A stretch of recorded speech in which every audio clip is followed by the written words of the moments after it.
I really love what Alexander Graham Bell actually says. He says, before anything else, preparation is the key to success. And I have a, I have a perhaps a really different view about preparation. I actually think preparation is really where success is actually fashioned and formed. A lot of people do not really accept this same view, and that's okay. But I like what Abraham Lincoln says as well. He says, I will prepare for tomorrow so that I am ready when my chance arrives. It's that the quality of your future and the quality of your life is really determined by the quality of your preparation. What you do daily decides what you become almost permanently. Is that your daily habits create your lifestyle. Your daily habits fashion your life.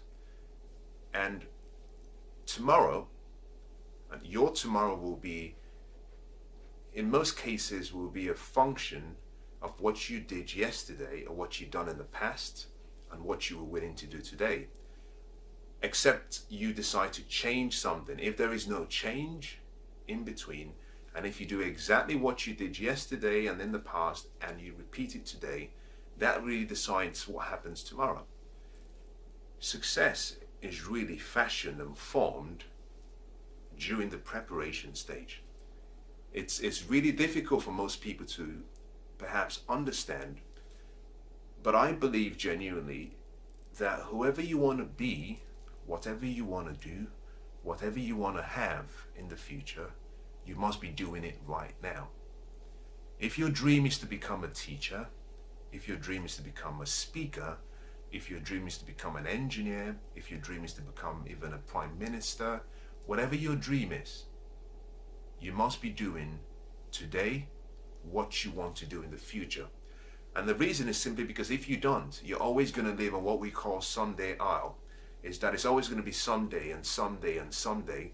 And the biggest, I believe the biggest thief of dreams and goals and your vision of the future is really the what I call the attitude of procrastination combined with the attitude of waiting. I actually see waiting as perhaps something that robs you of everything you could ever have. Because when you go into you go into the attitude or the lifestyle of waiting, you're actually giving away two most important things that you have. One is actually the power of choice, the power to choose, which is literally the most important gift you have. The second is actually you're giving away your time, which is the most important, what I call, it's like a currency. It's your most important assets. You're giving both of them away. It's when you go into a state of waiting, and waiting is something that we do very subtly without even realizing, is that we look back and we say, oh, the time is really gone. I can't believe it's the end of the year. I can't believe it's the end of the day. I can't believe actually it's 10 years ago I actually had this dream. By going into a state of procrastination and waiting, you rob yourself of living an exceptional life. To have what you want to have in the future, to be who you want to be in the future, you must decide to prepare for your future. You see, I love what they say about luck. They say luck is really where preparation meets opportunity. Some people actually translate that to say, well, actually success is where preparation meets opportunity.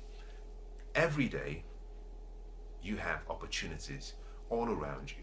I don't think that there is a scarcity of opportunity in the world today, in any location in the world. The problem is that very few people are prepared for the opportunity. That opportunity sometimes comes like a soft wind. And if you're ready, the wind blows you and takes you along. And it takes you and transports you to where you should be. But to be ready, you have to prepare. Now, how do you prepare for tomorrow? And how do you prepare for the future you want?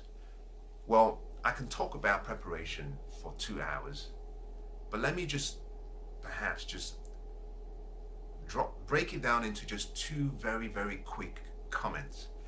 The first is you must be willing to let go of any instant gratification. You must be willing to say, I'm going to let go of what I can actually experience in the present for what I believe I will have in the future.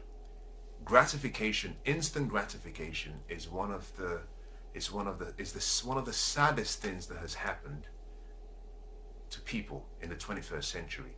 Is that we cannot be patient. Is that we cannot simply let go of what's right in front of us and say, well, I'm going to put that as a seed. Because everything, let me just say something.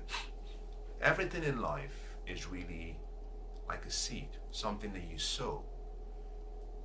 You put a seed in the ground, it produces a harvest. If you eat your seed, it becomes something that you've consumed. It's gone. It's something you've consumed. And really, instant gratification is something you have to master.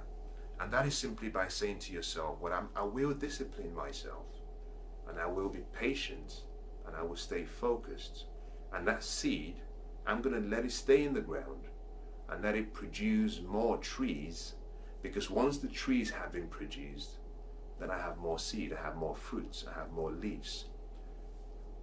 What people do not really understand, and I want you to see this, is that the tree that we're talking about really produces, say, the orange or the apple.